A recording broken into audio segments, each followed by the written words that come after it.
Merhaba oksijenlerim, kanalıma tekrar hoş geldiniz. Bir önceki videomda yapay zeka ve CRISPR-Cas'tan bahsetmiştim. Ancak bugünkü konumuz yapay zeka ve transhümanizm.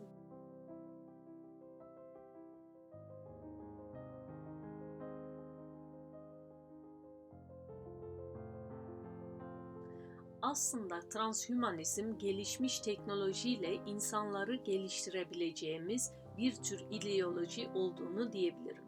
Transhümanizmin arkasındaki fikir CRISPR-Cas, yani klonlama ve diğer teknolojiler ile ölümsüz bir hayat yaratmanın mümkün olduğu ve bunun yapılması gerektiğini düşünen insanlara transhümanist denir. Transhümanistler geniş kapsamlı teknolojiyle, ölümsüz arzusuyla da daha ileri gidiyorlar. Transhümanistlerin üzerine çalıştığı şey aslında ölümsüz olmak. Bugün baktığımızda günlük yaşamımızda elektronik ve cihazların vücut üzerinde ve çevresinde bulundurması dürtüsüyle zaten hayatımızı sürdürüyoruz. Geçtiğimiz bir yıl içinde tüm dünya online derslere geçti. Elon Musk tarafından Neuralink olarak bilinen beyninizin çevrimci yüklemesinden bahsetmeye bile gerek yok. Yapay zeka ve Elon Musk videomu izlediyseniz orada bu bilgilere değiniyorum. Günümüzde yarı robot, yarı insan veya farklı bir terimle transhümanist insana çok yaklaşıyoruz. Elbette hepimiz vücudumuza koyduğumuz sözde aygıtları biliyoruz. Örneğin Arnold Schwarzenegger'ın Terminator'daki güneş gözlükleri gibi artık Google Glass ile karşılaştırabiliriz. Acaba 1984'te çıkmış olan bu film şu anda neler olup bittiğinin habercisi miydi? Tabii ki Terminator'daki görünür aletlerdi. Şimdi bu teknolojinin vücudumuza yerleştirildiği bir aşamaya girdik. Yani insan vücuduna çip yerleştirme. Onunla nasıl, neden ve ne yapabiliriz? Teknolojik ilerleme pek çok şey getirdi. Ama bunun sonu nereye gidiyor? Kimse bunu bilmiyor. Teknolojik gelişme olumlu veya olumsuz her türlü teoriyi kapsıyor. Yani teknolojilerle çok şey yapabiliriz. Ancak şimdi yapabileceğimiz tüm olasılıkları uygulamalı mıyız? Örneğin insan genomu manipüle edebiliriz. Sipariş vermek için organları yazdırabilmek için 3 boyutlu bir teknolojiye sahibiz. Beynin içeriğinden yükleyebileceğimiz çok gelişmiş bir elektronik çip bilgisine sahibiz. Öyleyse bilim, İnternetin yapay dünya beynine bağlayabileceğimiz süper zeki insan benzeri makineler ve cyborglar, yani insan robot yaratmakla mı meşguller? Bu tür gelişmeler insanlığın totaliter kontrolüne yol açar mı? Yeni insan tipi, yani cyborg, bu yavaş yavaş köleleştirilmiş yeni bir insan tipi yaratma projesi mi olacak? Veya kölelik tarihi kendini tekrar edecek mi? Ama yeni bir yöntemle, yeni teknolojik bir şekilde. Yeni insan türümüzün cyborg, insan-makina karışımı varlıklarına aynı zamanda transhümanistler de denir. Bu transhümanistler kimdir? Transhümanistler ruh, hür irade, ilahi ilham gibi kavramlara pek düşkün değiller. Felsefelerinde sevgi, şefkat, nezaket, empati ile ilgili hiçbir şey yok. Transhümanistler önce teknoloji yoluyla insan vücuduna girmeye, sonra da insanları içeriden değiştirmeye çalışır. Bu materyalist ideoloji, bedenin zihnin bir tapınağı olduğu, bilincin beynin bir yan ürünü olmadığı ve bedenin ruhsal olarak gelişen, yaşanabilen en yüksek içsel potansiyelin gerçekleşmesi için bir araç olduğu görüşü ile çelişmektedir. Aslında yüzyıllardır büyük bilgeler ve mistikler tarafından yaşanan olayı hiçe sayıyorlar. Transhümanizm bize insanın fiziksel ölümsüzlüğe ulaştığı ve yapay zekanın odak noktası olacağı teknoloji bir cennet vaat ediyor. Ancak insan kolektif bilinç dışının derinliklerinde yatan bir travmayı kendisi düşünmeye başladığında, yani inançlı kişilerden bahsediyorum, Adem ile Havva'nın cennetten kovulması gibi, Bu tür düşünce şüphe nedeni duymanıza ve her şeyden önce eleştiriler ve etik düşünme çağrışına davet ediyor. Bu gelişmelerde neyin faydalı olup neyin faydasız olduğuna dair standartlar bulunabilir mi? Aslında insanların sadece çevrelerini değil, kendilerini de kontrol ettikleri bir geleceğin tüm araçları ve habercileri. Bu radikal ve bilim kurgu gibi görünüyor olsa da bu korkunç gelişmeler perde arkası araştırılıyor. Ancak tanınmış fütürist Ray Kurzweil'in sayesinde transhümanizm şöhretine kavuştu.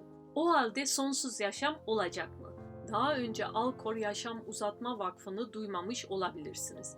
Bu şirket bir sanayi alanında yerleşmiş, dışarıdan görüldüğünde her ofis gibi görünen bir şirket olsa da içeride bence çok ürkütücü şeyler olduğunu diyebilirim.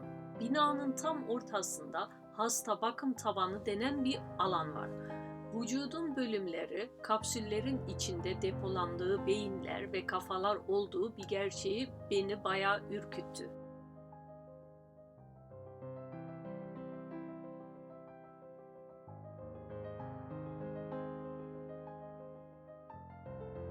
Bu araştırmacılar beynin bir gün hayata döndürülebileceği umuduyla nitrojen içinde dondurulmuşlardır. Ama insanlar neden ölümsüz ve dirilmek istiyor? Bu düşünce nereden geliyor? Ben bunu çok merak ediyorum. İnsanları transhümanist olmaya motive eden şey nedir? Yoksa ölüm korkusu mu? Bu sorular beni meşgul ediyor. Ben kendim 11 yaşında ölümle tanıştırıldım. Küçük erkek kardeşim ameliyat esnasında masada kalmıştı.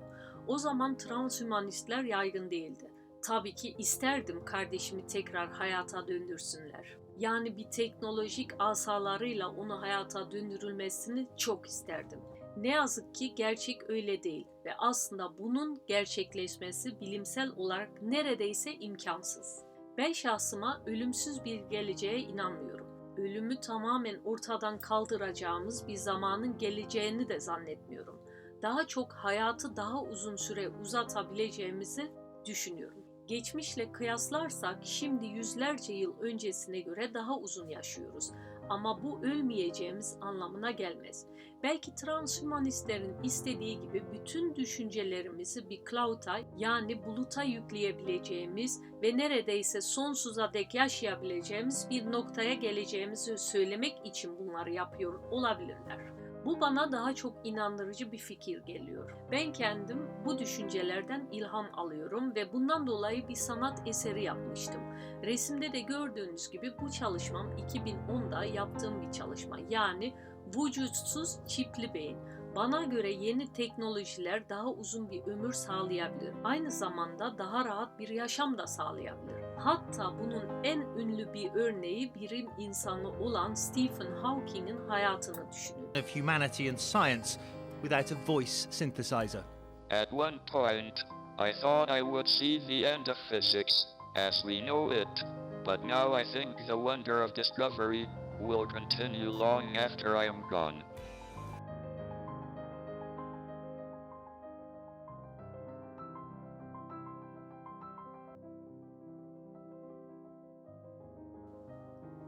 Ağız hastası olan Hawking vücudunun neredeyse hiçbir yerini hareket ettiremiyordu. Hareket ettirebildiği tek yeri ise sağ yanağında bulunan ufak bir kas. Peki bu kası kullanarak Hawking nasıl konuşuyordu? Evet, yanlış duymadınız. Hawking sağ yanağındaki ufak bir kas hareketi ile bilgisayar aracılığı ile yazı yazarak konuşabiliyordu. Hawking bu şekilde bizlere geride inanılmaz bilim bilgileri bıraktı. Kendisi maalesef 2018'de aramızdan ayrıldı. Bunlar güzel şeyler ama teknolojinin ne kadar ileri gitmesi gerektiği sorusu hale karşımızda duruyor. Transhümanistler aşırı fikirleri bu geniş kapsamlı teknolojiye sonsuza dek güvenmemiz gerektiği gibi soruları da gündeme getiriyor. Günümüzde ölümü neden kabul etmiyoruz? Peki bu fikirle nasıl baş edebiliriz? Aslında transhümanistler bana şunu söylüyor. Biz ölmek istemiyoruz. Sonsuza dek dünyada yaşamak istiyoruz. Yoksa bu fikir ölüm korkularından mı geliyor? Bence hayatın bir başlangıcı ve bir de sonu vardır. Ve onun içerisindeki her şeyi güzel bir şekilde kendiniz keşif etmeniz dileğiyle. Oksijenlerim, bu videomun da sonuna geldik. Diğer videolarımı da takip etmek istiyorsanız abone olmayı unutmayın. Oksijenlerim benim.